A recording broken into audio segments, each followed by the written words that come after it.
I want to thank everyone for being here today, because 2 years ago, I set out to answer a question our family had been afraid to ask for 4 generations, and today, I am so proud to say, I finally found our real family. 43 relatives applauded under a rented white tent in a park outside Charleston, South Carolina, raising sweet tea and lemonade toward a woman standing at a small portable podium, a framed photograph of a stranger from Chicago propped on an easel beside her. Near the back of the tent, a man in a pressed but unremarkable button-down shirt sat very still, a leather portfolio resting closed on his lap, containing 2 years of archival research his cousin was currently describing, in front of the entire family, as her own discovery. What none of the 43 relatives under that tent knew, what even the newly reunited Chicago family standing awkwardly near the dessert table didn't fully understand yet, was that the actual reason their branch of the family had been cut off 91 years earlier had nothing to do with pride, and everything to do with a forged deed that was still, legally, unresolved. My name is Emmett Sorsenson. I'm 44 years old. For most of my adult life, I believed one simple thing. A family's history belongs to everyone in it equally, not just to whoever tells the story loudest at the reunion. I still believe that. I just learned, under a rented tent outside Charleston, that some families would rather keep a comfortable lie in circulation than let an uncomfortable truth finish paying off an old debt. I've worked as a professional genealogist and archival researcher for 16 years, specializing in Southern family histories, complicated by the specific, deliberate record-keeping gaps of the post-Civil War and Great Migration eras, the decades when land changed hands under pressure, when courthouse fires conveniently destroyed inconvenient documents, when a family's official story and a family's actual history frequently diverged in ways nobody wrote down on purpose. I learned the trade from my grandmother, Odessa Sorensen, who kept our family's handwritten Bible, 4 generations of births and deaths recorded in fading ink, on her nightstand until the day she died. And who taught me, before I understood what she was actually teaching me, that the gaps in a family record are almost never accidental. I want to tell you about the summer I turned 12 because I think it explains something about why this work eventually became my whole career. My grandmother took me to the Charleston County Courthouse on a research errand she never fully explained at the time, and I sat beside her for 4 hours while she worked through deed books and probate ledgers with a patience that seemed, to a restless 12-year-old, almost supernatural. When I finally asked her what she was actually looking for, she told me plainly that she was trying to find out why her own grandmother's name appeared on one census as a landowner and vanished from the next census entirely, 10 years later, with no deed of sale ever recorded anywhere in the county archive. We never found a full answer that summer. But I remember watching her close that ledger, unsatisfied but not discouraged, and say something I didn't understand until much later. The absence of a record is itself a record, Emmett. Somebody always knows why the paper trail stops. Our job is just patience enough to eventually be the ones who ask. Psychologists who study family systems call this narrative curation, the specific, often unconscious process by which families collectively agree, generation after generation, to preserve a version of their own history that protects the living from the discomfort of their ancestors' actual choices. I'd spent 16 years professionally untangling other families' curated narratives from the documented truth underneath them. I never expected my own family to ask me to help curate one of our own. Let me take you back to where this actually started, because a single reunion speech only makes sense once you understand the 2 years that came before it. 2 years before that tent went up outside Charleston, my Aunt Delphine Ashcombe, my mother's younger sister, approached me at a smaller family gathering with a request. Our family had long known, in the vague, unexamined way families sometimes carry an old wound without ever fully looking at it, that a branch of our line had left South Carolina during the Great Migration in the 1930s and never reconnected.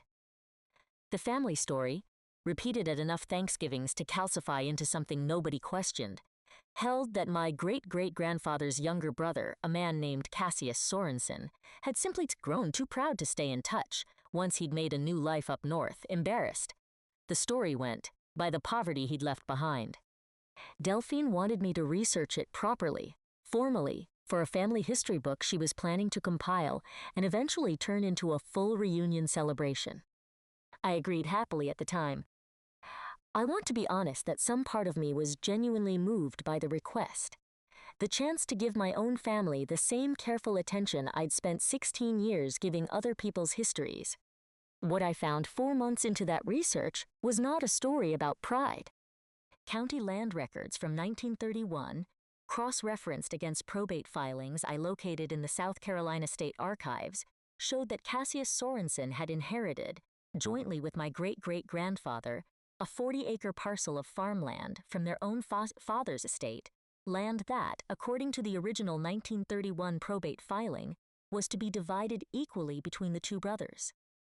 A second deed, filed only 14 months later, showed the entire 40 acres transferred solely into my great-great-grandfather's name, with Cassius's signature affixed as a witness to his own dispossession, a signature that, when I compared it against 3 verified samples of Cassius's actual handwriting from later Illinois census and employment records, did not match. I want to pause here and ask you something, because I think it matters before we go further.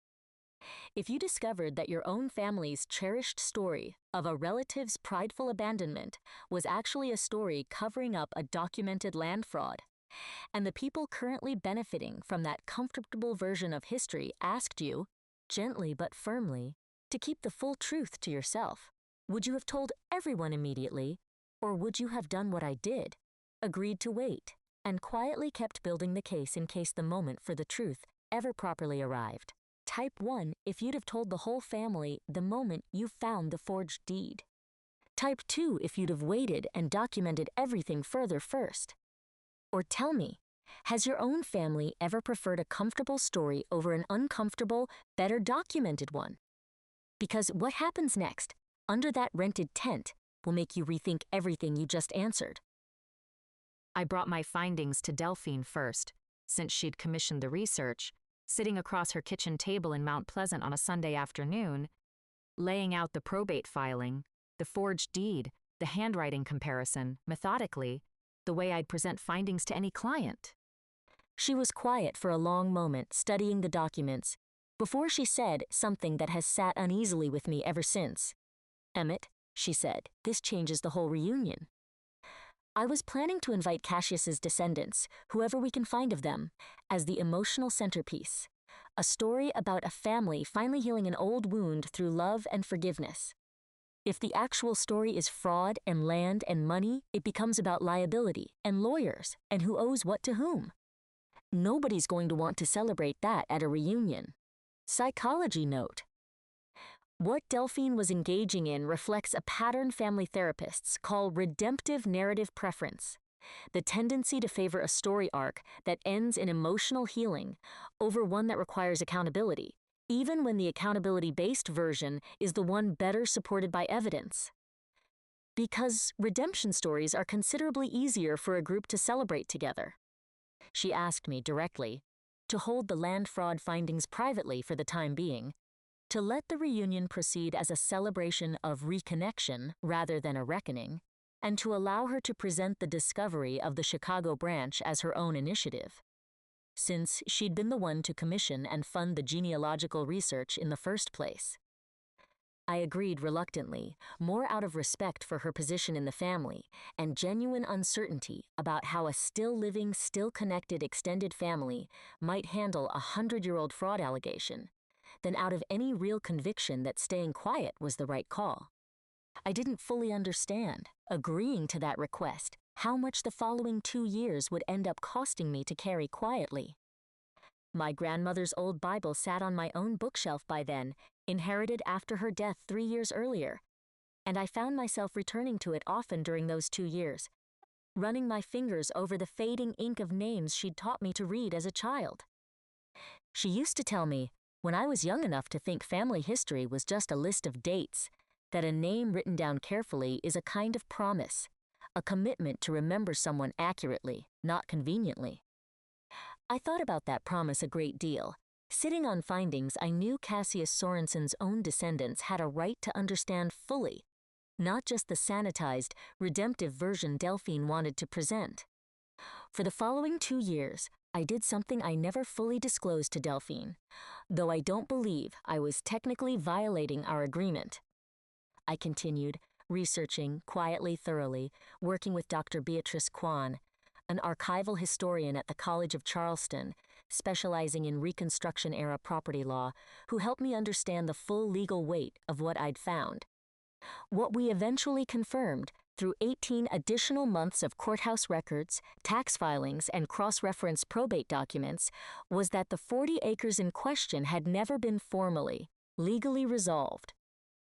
The fraudulent 1932 deed had been recorded, but a title defect buried in the original 1931 probate filing meant that, under South Carolina law, Cassius Sorensen's original 1/2 interest in that land had likely never actually been legally extinguished. The parcel, now worth considerably more than farmland given decades of Charleston area development, was still, arguably, half owned by Cassius's living descendants.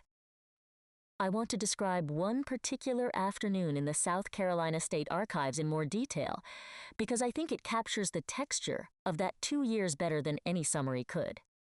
It was a humid Tuesday in late August, the archive's reading room quiet except for the hum of a ceiling fan too old to keep the heat fully at bay, and Dr. Kwan had just located a tax assessor's ledger from 1933 that neither of us had known still existed. "Emmett," she said, sliding the fragile volume across the table toward me, "look at this assessment. The 40 acres is still listed under both brothers' names here, a full year after the fraudulent deed was recorded. Someone at the tax office either never received the updated deed or chose not to process it. Either way, this is exactly the kind of title defect that heirs property attorneys spend entire careers untangling." I sat with that ledger a long time, running my finger along a column of numbers a clerk had written by hand 90 years earlier, thinking about how close this evidence had come to simply disappearing into an unindexed archive box nobody would ever have reason to open again. "This is why the gaps matter," Beatrice said quietly, closing the ledger with the careful reverence she brought to every fragile document. Somebody in 1933 already knew this deed wasn't fully settled. They just never had anyone patient enough, or motivated enough, to come back and finish asking the question. I also quietly located and began corresponding with Cassius Sorensen's great-granddaughter, a woman named Renata Voss living in Evanston, Illinois, sharing with her, carefully and honestly, everything I'd found, though I stopped short of disclosing the land title complications until I understood the full legal picture myself. Renata told me something during one of our early phone calls that I've thought about often since. "My grandfather used to tell us Cassius left South Carolina because he refused to keep asking politely for what should have already been his," she said. "We always thought that was just a proud old man's way of avoiding an embarrassing story. I'm starting to think it might have actually just been the truth," plainly stated. 2 years into this quiet work, on a Thursday evening in April, I received a call from Delphine, her voice bright with the particular excitement of someone finalizing a long-planned event. "The reunion's set for next month," she said. "Renata and her family have agreed to come. I'm going to introduce the whole discovery as my own initiative, the way we discussed, and I need you to just let me have that moment, Emmett. You'll still be there. You'll still know what you actually found. I just need this day to be about healing, not paperwork."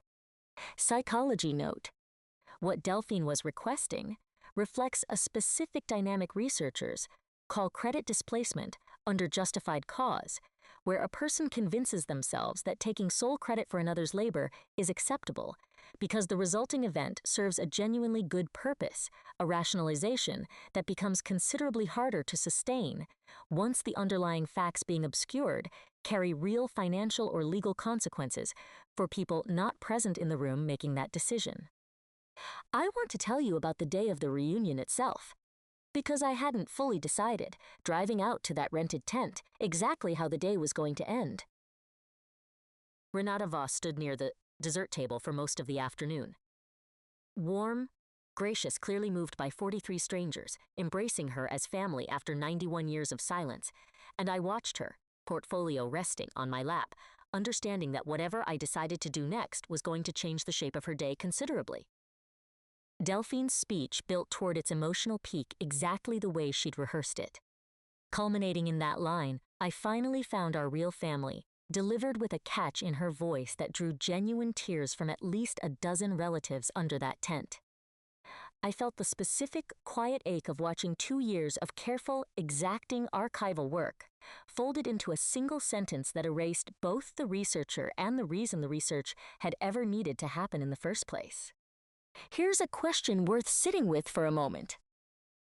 If revealing the full truth would complicate a genuinely joyful reunion, but also finally give a wronged family the recognition, and possibly the property, they were owed for nearly a century, do you disrupt the celebration to deliver that truth, or do you let the joy stand undisturbed and find another way to make things right later? I've asked myself that question more times than I can count since that afternoon, and I still don't have a fully comfortable answer. I didn't stand up during Delphine's speech. I want you to understand that, because I think it says something true about who I actually am. I waited until the applause settled, until people had drifted back toward the dessert table, and the afternoon had softened into casual conversation, and then I found Renata alone for a moment near the edge of the tent, and asked if she had a few minutes to sit with me privately. I told her everything. The forged 1932 deed, the handwriting mismatch, Dr. Kwan's title research showing her family's likely ongoing legal interest in the original 40 acres. I want to be honest with you, I told her, because I think you deserve the complete record, not just the version that makes for an easier afternoon. Your great-grandfather didn't leave out of pride. He left because our family took something from him that was legally his and dressed it up afterward as a story about his own stubbornness, so that nobody would ever have to examine what actually happened. Renata sat with that. For a long moment, her eyes wet, though not, I understood watching her, from the same emotion the reunion speeches had been aiming for all afternoon. I always felt like there was a piece missing from that story, she said finally. I just never had anyone with the patience to go find it properly. Thank you for telling me the truth today, even though I understand it wasn't the easy choice. I brought Delphine into that conversation about 20 minutes later, once Renata herself asked me to. Delphine's face moved through several expressions in quick succession, standing at the edge of that tent, surprise, defensiveness, and finally something closer to genuine shame. Emmett, she said, I asked you to wait. I know, I told her. I did wait. 2 years. I think Renata's family has waited considerably longer than that for the actual truth about their own history, and I wasn't willing to let today's version of our family's comfort outweigh that any further. I'm not going to tell you, Delphine, and I resolved everything cleanly under that tent, because we didn't. And I think a story that pretends a hard conversation gets fully settled in one afternoon does something dishonest to anyone listening who's navigating their own version of this. What I told her, plainly, before we left that day, was that I understood why she'd wanted the reunion to feel like unambiguous healing, and that I still believed the actual truth, complicated as it was, gave Renata's family something far more valuable than a heartwarming speech ever could, an accurate accounting of what had actually happened to them. 6 weeks later, working with Dr. Kwan and a real estate attorney specializing in heirs property disputes common throughout the rural South, Renata's family filed a formal claim regarding the original 1931 probate title defect. The matter settled 8 months after that, with Renata's branch of the family receiving a negotiated financial settlement reflecting their long unresolved half-interest in land that had appreciated considerably over 91 years of Charleston area development. Nobody in the extended family pretended the settlement conversation was comfortable. Several relatives, including Delphine initially, worried aloud about what the family would lose by acknowledging the fraud publicly. What we gained, I told them, in the one family meeting I insisted on attending specifically to say this, was considerably more valuable than what any of us technically lost. We gained a family history built on documented truth, instead of a comfortable story nobody had ever actually verified. I want to tell you about something that happened the following spring, because I think it completes this story better than any settlement agreement could. Renata invited me and Delphine both to Evanston to see, finally, where Cassius Sorensen had rebuilt his life after leaving Charleston, the modest but well-kept house he'd purchased in 1938, the small Baptist church where 4 generations of his descendants had been baptized. Delphine stood in that church's small side chapel, looking at a photograph of Cassius from 1951, and turned to me with an expression I hadn't seen from her before. "He built a whole life out of what our family took from him," she said quietly. "I think I understand now why you couldn't just let the easy version stand."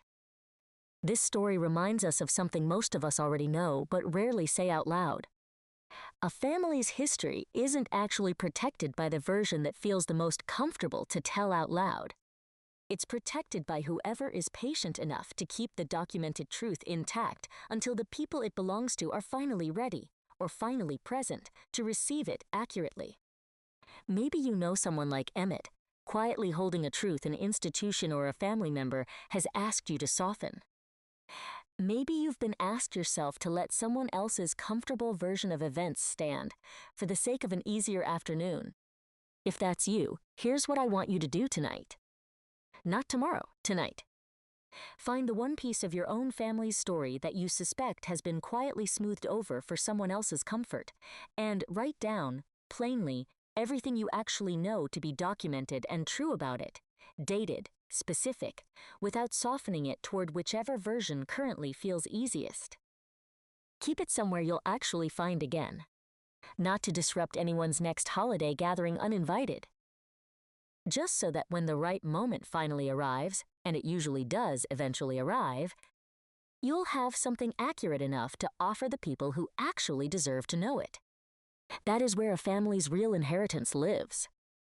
Not in the speech that gets the most applause under a rented tent. It lives in the patient, documented page someone was willing to keep honest the whole time it would have been easier not to.